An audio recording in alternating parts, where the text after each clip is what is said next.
Hey guys, what's up? It's Connor Mitchell, head whiz of Dragon Rider Network, and in this video I am doing a review of the Amazon Fire TV, Amazon's solution to get internet content straight to your television. So anyway, let's get into it.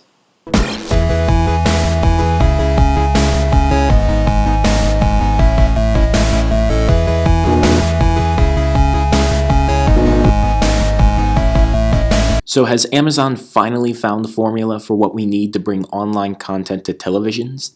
Let's get into it. First, let's start with the remote. This remote, in terms of looks, definitely fits side by side with the Amazon Fire TV. It's sleek, it's got a nice matte finish, and it's very, very nice. There are only a few buttons on this remote that include voice search, 5-way directional, back, home, menu, rewind, play pause, and fast forward. And you don't have to be a big fan of Apple to realize that Amazon may have taken a cue from the Apple TV when designing their remote. This remote connects to the Amazon Fire TV via Bluetooth 2.1, which allows you to control the Fire TV even without a line of sight, like other devices that use an IR remote. The biggest thing about this remote is that it includes a feature for voice search for content on the Fire TV, which I will get to on later. In all honesty, I actually prefer this remote over the remote from Apple. Apple's aluminum design definitely gives their remote a high quality feel, but Amazon took the route not only to use plastics, but also to make the remote more curved and thick, which gives it a much better feel in the hand. This gives me a feeling of having something that not only fits well in the hand, but if I'm ever doing long searches for anything that may be good on Amazon, Netflix, or any of the other sources for content, I won't get tired just by trying to find the most efficient way to hold a remote. Now let's talk about the Amazon Fire TV hardware. Amazon went for quite the minimalist look when they were going after the design of this box. It comes in at just 4.5 inches on any side and stands at a micro 0.7 inches tall. On the back, you will find connections for power, HDMI, optical audio, Ethernet, and a USB for mass storage devices, keeping it clean and simple. But don't let the minimalist approach fool you. Amazon really spec'd out the internals on this machine. They put in a quad-core processor, a dedicated graphics chip, 2 GB of memory and 8 GB of built-in storage, Bluetooth 4.0, support for Dolby Digital 7.1, 720p and 1080p at 60 frames per second, dual band, dual antenna Wi-Fi at 802.11n.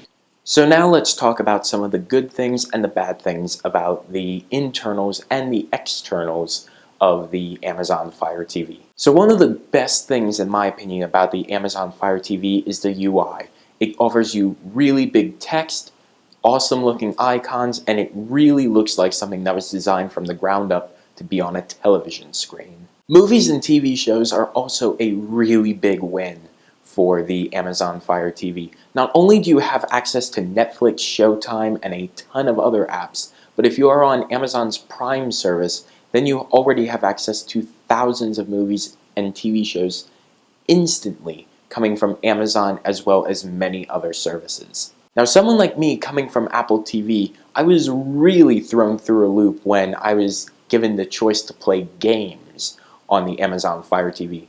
First of all, I wasn't entirely too sure whether or not it could handle it, but that quad-core processor and dedicated graphics chip definitely held through.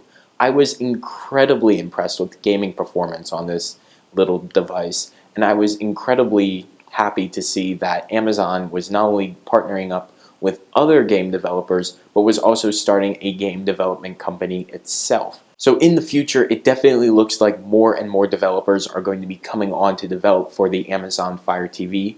I have tried out gaming with the built-in Amazon TV remote. However, though, I have not gotten a chance to try out Amazon's gamepad remote, which has been sold out and will remain sold out until May.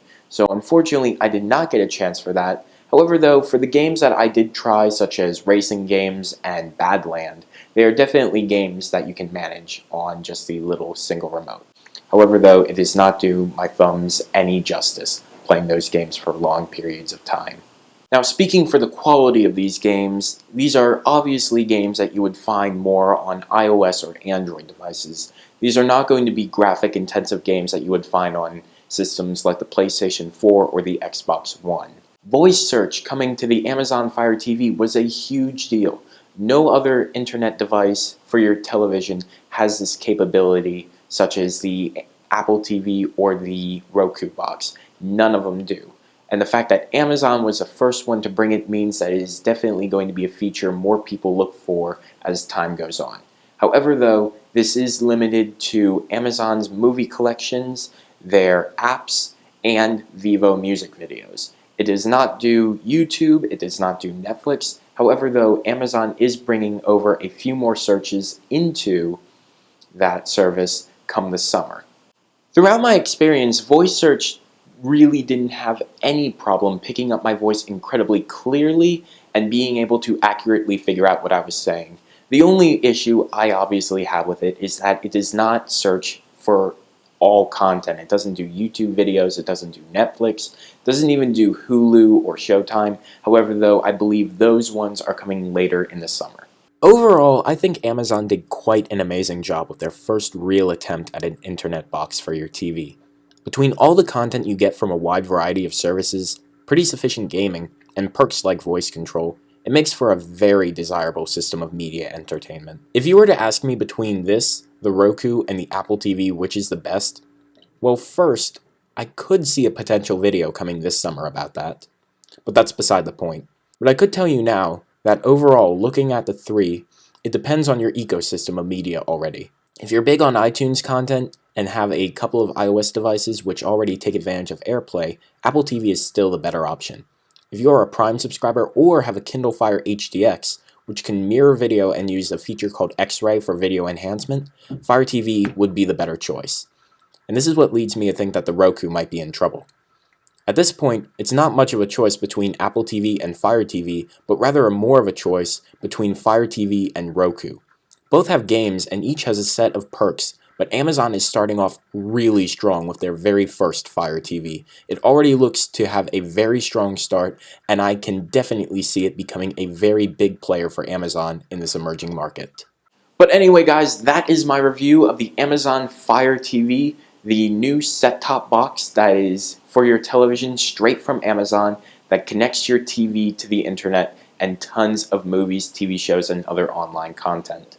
So anyway, guys, if you want to see more tech content like this, make sure you subscribe to the channel, and of course, make sure you follow me on all the social links down in the description below. Also, check down there as well to find a link to Amazon to buy your very own Amazon Fire TV if you like what you saw.